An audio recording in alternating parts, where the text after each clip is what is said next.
Hi, I'm Alison Williams and I live in Canberra, the capital city of Australia. And look at the beautiful day she's turned on for me. I'm an empowerment and self-directed self-love strategist and bling angel. My passion is to empower women to live their best lives by being their best selves. And I believe we do this through self-love. So we're all in different parts of our journey, and wherever we are, there's always room for improvement.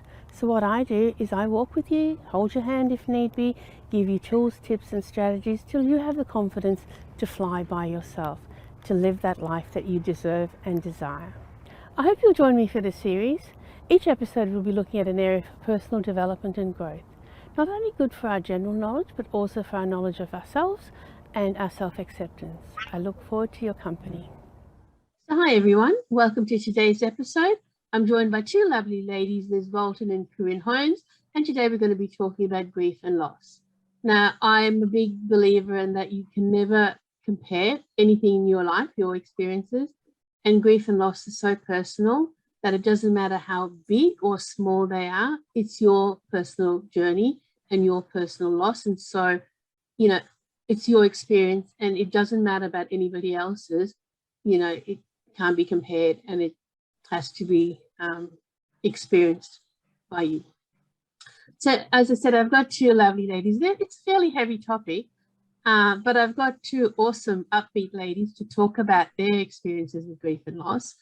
And maybe we can all learn something from them. No, we definitely can learn something from each of them. So I'll just start with Corinne, if you'd like to introduce yourself, and then I'll ask Liz to introduce herself, and then we'll come back to you, Corinne. So, hello everyone, and thank you for having me, Alison. My name is Corinne Holmes. I'm a counsellor and author. I specialise in grief counselling, which is why I guess I'm here, and also mental health support, which is supporting people with depression and anxiety. And author is because I've written a book, How to Survive a Miscarriage, but I'll talk about that later. Thanks, Liz.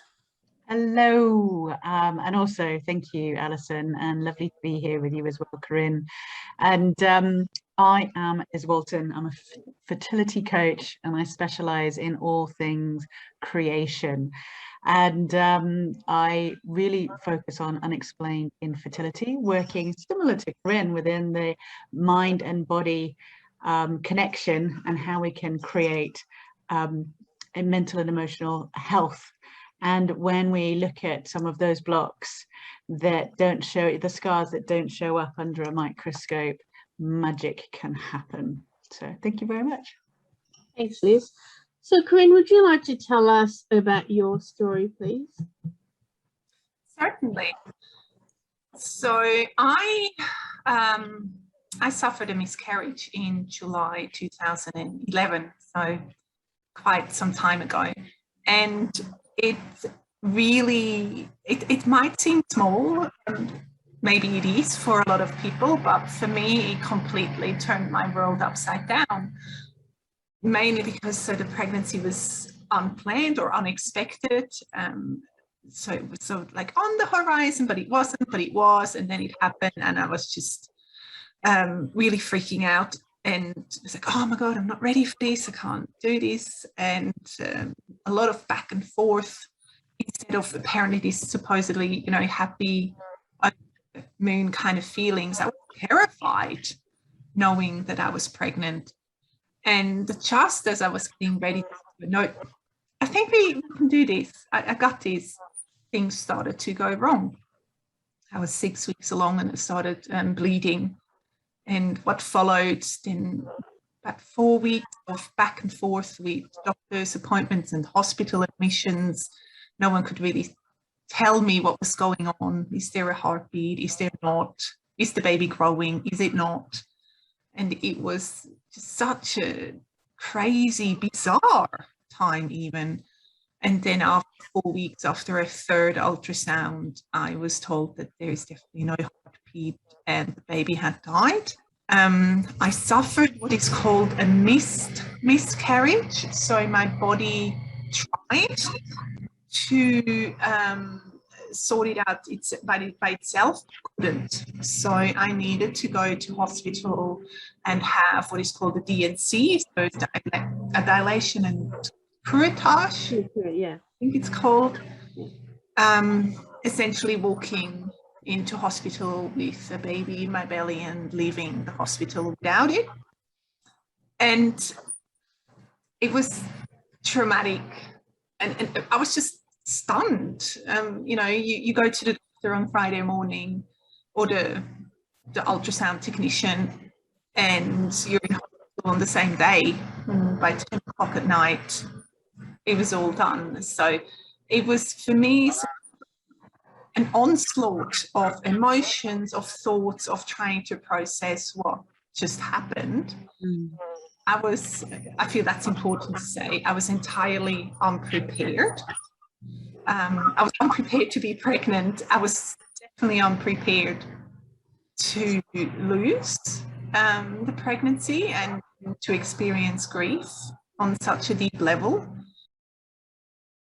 Yeah, maybe I was naive, maybe I was sheltered, I don't know, but it was, for me, my first experience of grief, proper experience. It just knocked me for six.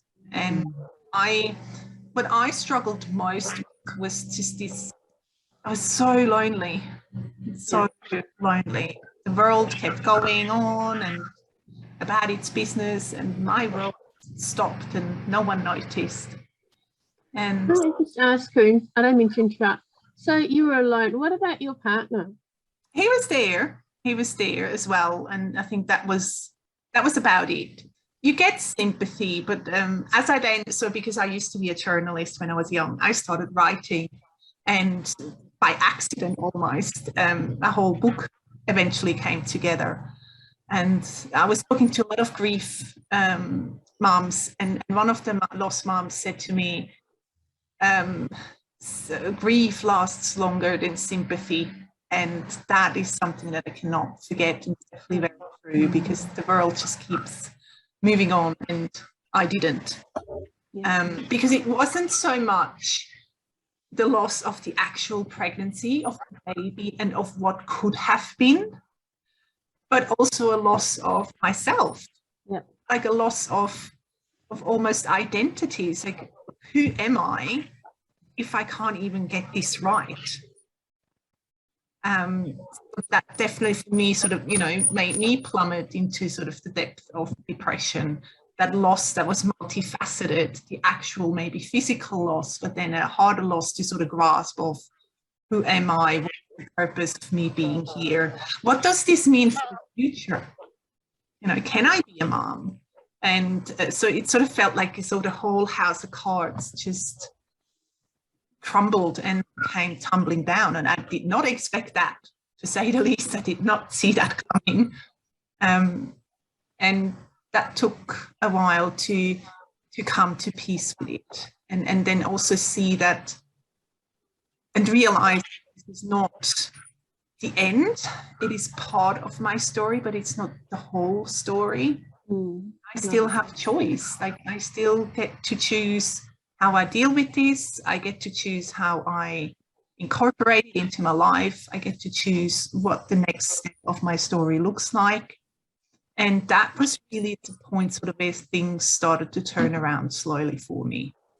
And how did you bridge that gap? How did you get to feeling so devastated and alone and depressed, as you said, and then realizing that, you know what, this doesn't have to be the end of anything, and it doesn't have to be the end of you. It doesn't have to be the identity of you, that there's more. How did you get there? It took me a really long time, to be honest. And actually that triggered a lot of shame in me, because it's like, why am I not over this? You know, because it's like, why does this take so long for me to process? I felt incredibly ashamed of that struggle in itself, because when you sort of leave, at least when I left the hospital, so I was in a public hospital, they give you a little leaflet or pamphlet and said, oh, just wait maybe at least a month, probably 3 months before you try again, and it should be all good then. I'm paraphrasing a little bit, but that's essentially the message of that leaflet that I received anyway. And so, and after 3 months passed and I was still miserable, and I was like, why can't I get better? Why am I sad? Why am I still upset? So I felt just wrong. It's like I can't even get better, failing there as well. So did you feel that really what you had been through hadn't really been acknowledged? The fact that you lost your baby, almost like, this happens, just move on. And that was part of the problem. To me, it was, certainly. And I think only what helped me sort of become better or different or learn from it is when I reached out to others and realized, oh, actually, I'm not alone. Although within that is its own sort of dangers.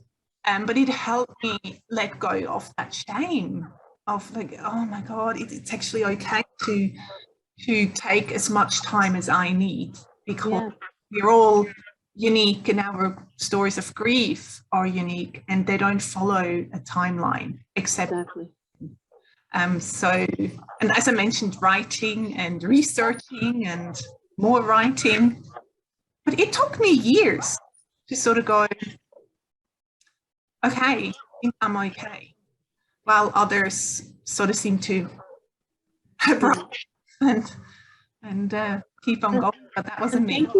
Thank you for bringing that up, because it's so important. What you just said is it's a personal journey, and it takes each of us as long as it needs to. For some, it might be, a month. For some, it might be, a year. And whatever it is, it's all okay. It's just about going through the process and giving yourself permission. And like, why do we even need permission? And why do we feel shame? That so upsets me.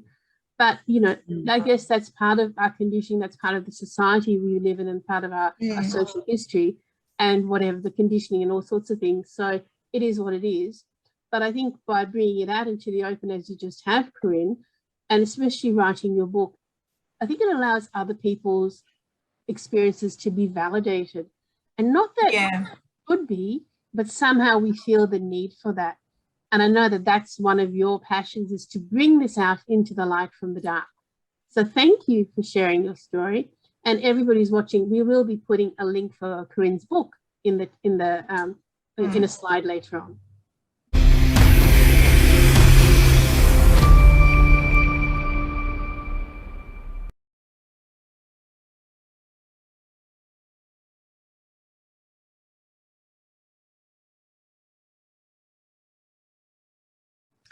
Thank you.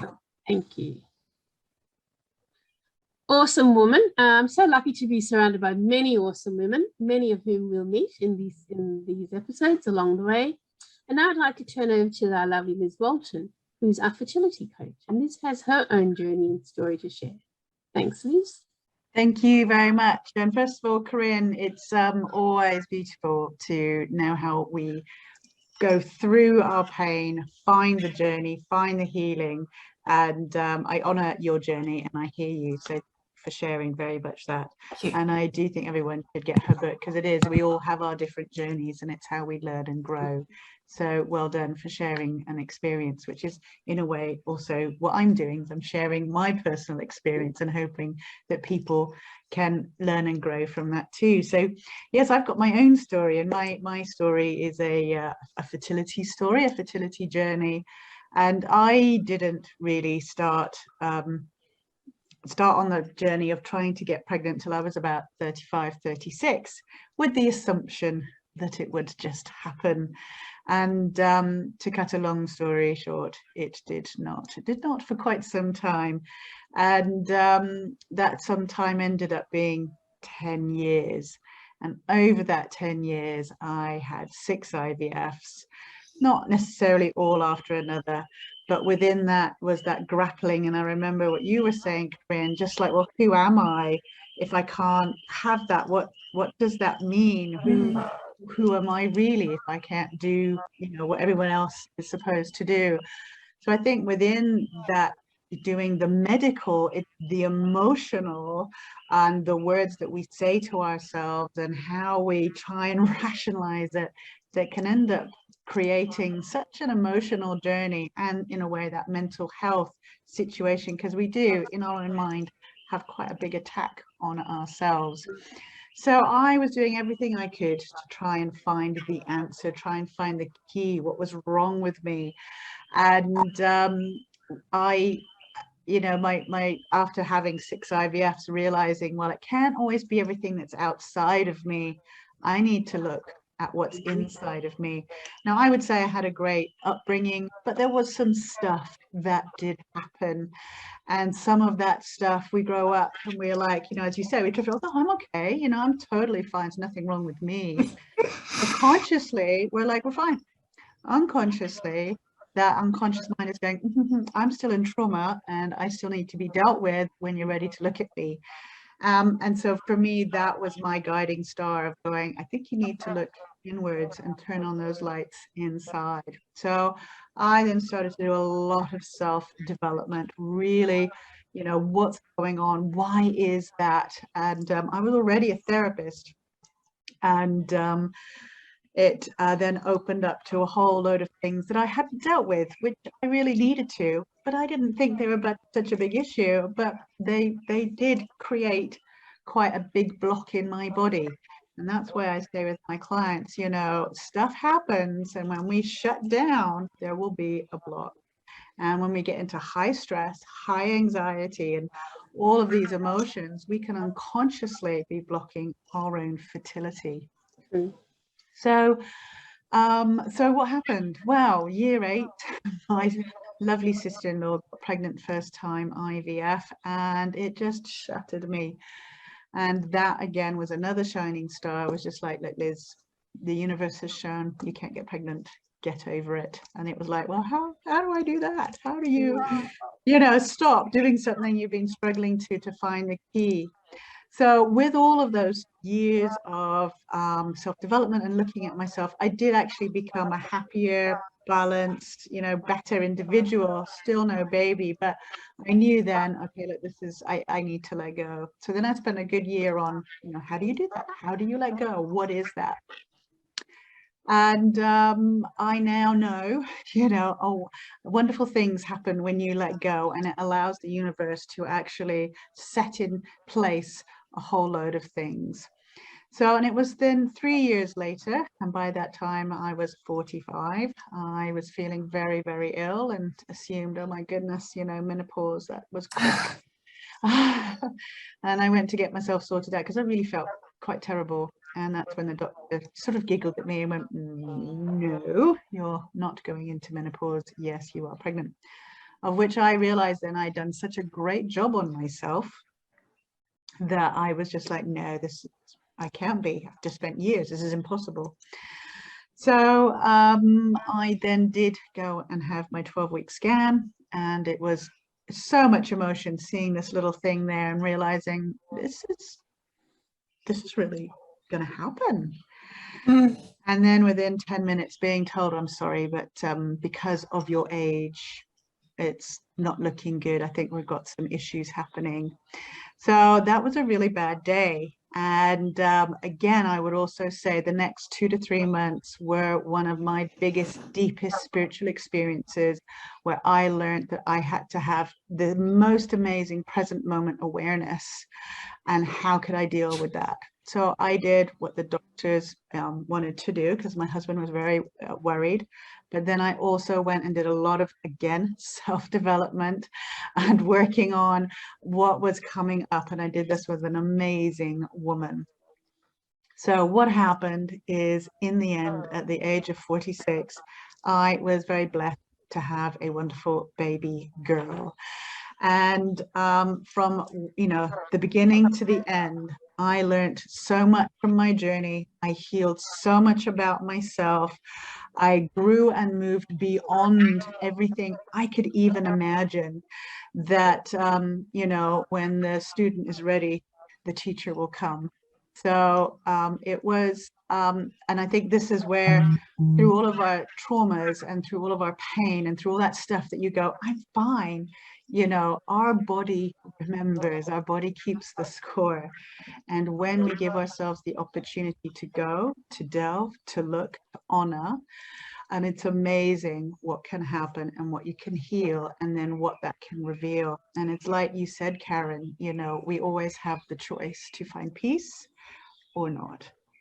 So that ended up being my story. And because of that, I am now really privileged, and it's such an honor that I can support other women, because those 10 years have given me an amazing blueprint from trying to nothing to the full 10 years, never being told once, twice, thrice, you know, and then to giving up, and then what happened. So it's a beautiful blueprint that I can now support all of my clients with.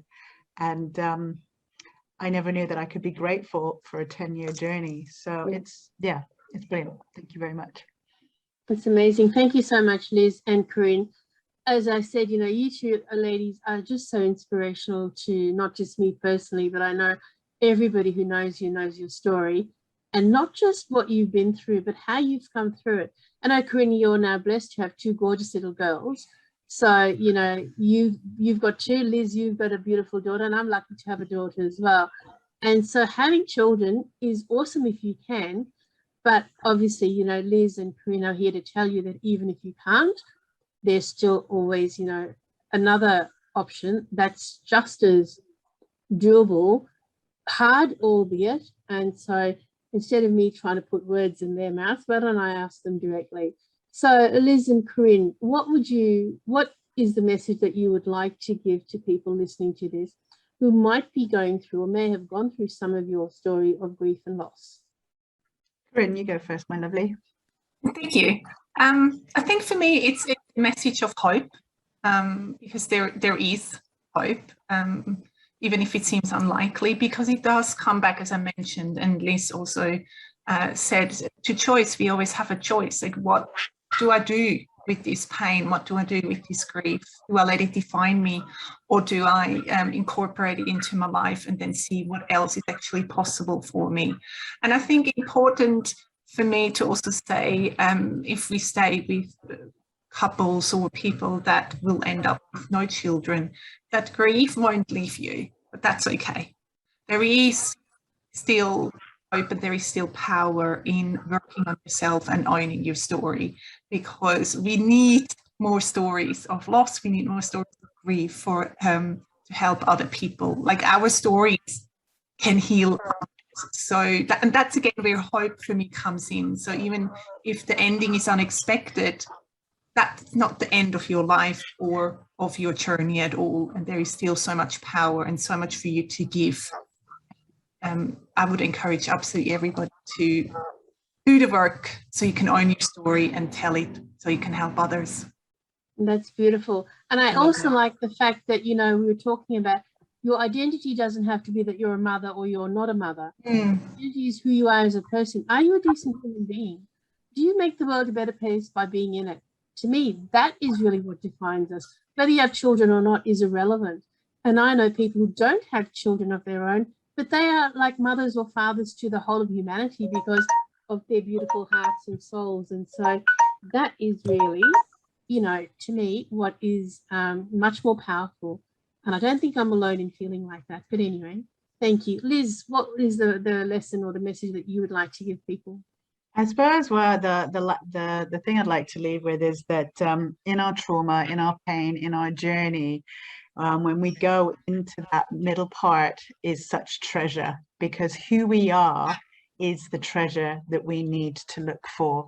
And if we can let go of the labels, you know, everything that we are, what remains, and I believe what remains is just pure love. And if we can go out with that, if we can find our peace with where we are now, and we can come into alignment, things that you wouldn't imagine can come into place that can allow you to live a really happy, wonderful, amazing life.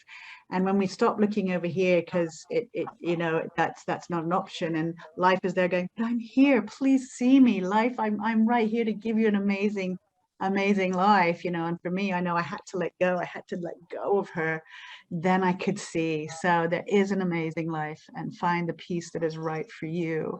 And there's treasure, and you're that treasure, so please do find it. That's a beautiful way to end. But for people watching, if you'd like to reach out to Liz or Corinne and do some work with them and get Corinne's book, here is their contact details. So I hope you can see that quite clearly. Can you see that clearly, Liz and Corinne? I can. Awesome. Yep. Thank you very much. Let me just move that out of the way. So we've got, and I'll just leave that up for a little bit, but if you're watching this on the television, you can definitely take a screenshot or some other way by which you can capture this, these information about these beautiful women. So Corinne is Karin, Holmes, Holmes, and Liz is Liz Walton, as in the Waltons on TV, although I'm probably showing my age now. So yeah, reach out to these ladies, and thank you for being here. I'll just stop the share. And because I'm a bling angel, something I love to do is pull out a bling card. And this is from our inspiration deck. And today's thought is go through, not around.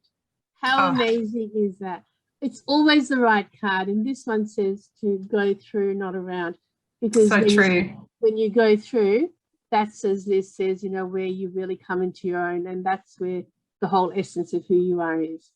So ladies, thank you for being my guests today. Thank you for sharing your amazing stories. And Thank you for having us. My pleasure. And thank you for sharing your beautiful selves with the world. The world needs you both. The world needs us all. So the more we get out there and share ourselves and let people know what we've been through, and maybe we can help them too. So thank you so much, both of you. Thank you too. You take care. You. Spread love. So I hope you enjoyed that episode. I wonder, what were your takeaways? Did you find any nuggets of value there? Anything you can apply to your life? Did you discover something new about yourself? Come and join us next episode, where we discover and uncover more of the magical mysteries that life brings us. Till then, it's Alison Williams, empowerment and self-directed self-love strategist and Bling Angel. Bye.